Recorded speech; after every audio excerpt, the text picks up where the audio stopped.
네, 여기는 여의도 토요일 아침 9시입니다. 이제 곧 여의도의 분양사업지 두 곳이 또 연달아 분양을 하기 때문에 오랜만에 길바닥 리뷰 간단하게 찍어보려고 차에서 내렸습니다. 지금 앞에 보이는 이 자리가 NH투자증권 본사 있던 자리인데 여기에 고층 생활형 숙박시설이 들어옵니다. 지금 가칭은 여의도 234 하이엔드 레지던스 뭐 이런 식으로 되어 있는데 여기 보시면 전반적으로 이렇게 고층 건물로 둘러싸여 있는 모습이고 한번 살짝 보여드리고 좀 이야기를 해보도록 할게요. 이게 대지가 큰 편이 아니거든요. 이게 제 기억에 1000평이 조금 넘었나? 이제 그 정도 수준의 땅에다가 이제 엄청 높게 올라가는 거죠. 바로 반대편에는 여의도 공원이 있고 이쪽으로 보면은 한강이 보이는 이제 그런 형태의 건물인데, 그러니까 한눈에 봐도 사실 입지가 엄청 좋다고 볼 수 있죠. 근데 사실 최근 분양시장의 흐름이라고 하면은 입지가 곧 사업성을 보장해준다고 이제 보기는 어려운 상황이라고 볼 수 있죠. 왜냐하면 우리가 모두 알고 있다시피 원가랑 땅값이 워낙 올라가다 보니까 사람들이 많이 다녔어요. 그러니까 최근 분양시장 흐름을 보면은 입지가 곧 분양성을 보장해준다고 보기에는 어려운 상황인 게, 이게 여러분들도 다 아시겠지만 최근에 원가 올라가고 땅값 올라가면서 고급화를 잘 해줘야 이 사업 주체도 마진이 남고 이거를 분양받는 소비자층도 그거에 불만이 없는 그런 형태의 상황이 서울의 특히 주요 지역 같은데 분양사업지들은 다 좀 비슷한 상황인데, 그러다 보니까 이게 고급화를 잘 해줘야 되는 거예요 결국에. 근데 이 고급화라고 하는 게 또 약간 애매한 부분이 많아서, 그러니까 기존에 우리가 뭔가 대단지 아파트 좋아하는 이런 느낌으로의 접근은 사실 또 안 맞을 수 있는 거죠. 예를 들면 뭐 10평대라고 해도 사실 고급화가 잘 되는 경우도 있는데, 그런 거는 또 뭔가 소규모일 때, 그러니까 이게 규모가 좀 작을 때 또 되는 또 경향이 있고, 이게 10평대 예를 들면 뭐 17평짜리가 대형 건물에 다닥다닥 붙어 있으면 사실 한눈에 보기에도 고급지다고 느끼기 어려울 수 있겠죠. 프라이빗한 느낌도 없고 뭔가 닭장 같은 느낌이 더 강해지면서, 그러니까 예시로는 뭐 연예인들이 세대수 적은 고급 빌라 같은 거 사는 거 보면 뭐 일종의 그런 느낌?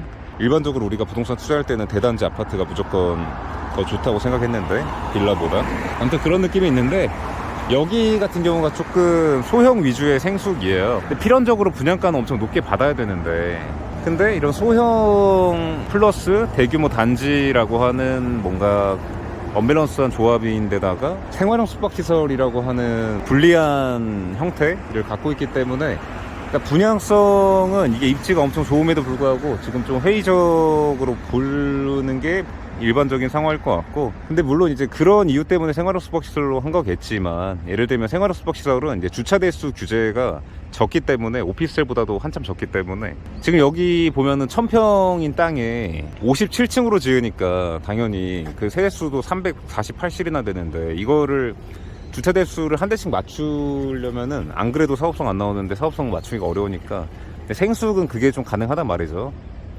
주차 대수가 161대인데 그러니까 반이 안 되는 거죠. 그러니까 이건 어쩔 수 없는 거고, 그런 것 때문에 생숙을 했을 확률이 높은데, 아무튼 이제 그런 게 좀 있고, 최근에 서울 주요 지역 특히 뭐 강남, 여의도 막 이런 땅값 비싼 데는 이게 입지가 곧 분양성이랑 직결되지 않는다는 거가 이제 좀 포인트라고 볼 수 있고, 그래서 여의도 234 하이엔드 레지던스인가요? 가칭인데도 이름이 어려운데, 아무튼 요 분양사업지는, 그러니까 물론 지금 아직 이름도 안 나온 만큼 상품이 완전하게 좀 공개되어 있는 상태가 아니기 때문에 완성이 된 느낌이 아니라서, 이 생활형 숙박시설, 그러니까 이 레지던스 상품 특성상 또 운영사 브랜드도 또 중요할 거고 이렇기 때문에 좀 추이를 주목을 해봐야 되는, 근데 제가 말씀드린 그런 관점에서 좀 주목을 해봐야겠죠.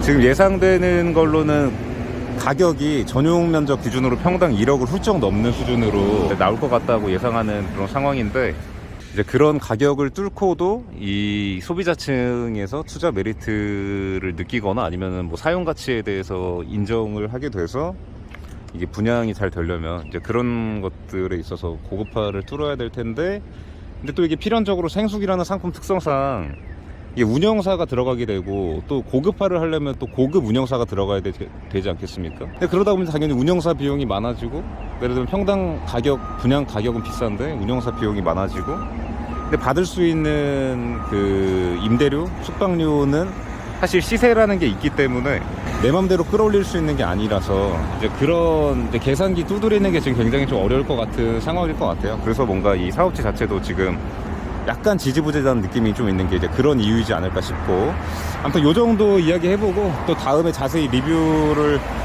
해봐야겠죠. 그때 좀 더 말씀을 드려보도록 하겠습니다. 아직은 여기가, 그리고 상품이 현재 진행형 같은 느낌입니다. 상품이 다 완성이 돼서 뭔가 평가를 기다리고 있다 이런 느낌보다 좀 진행형 같은 느낌이기 때문에 여의도 공원을 바라보면서 그 다음으로 또 아크로 여의도 더원이라고 하는 이번에는 오피스텔 분양 사업지 한번 보러 가보도록 하겠습니다.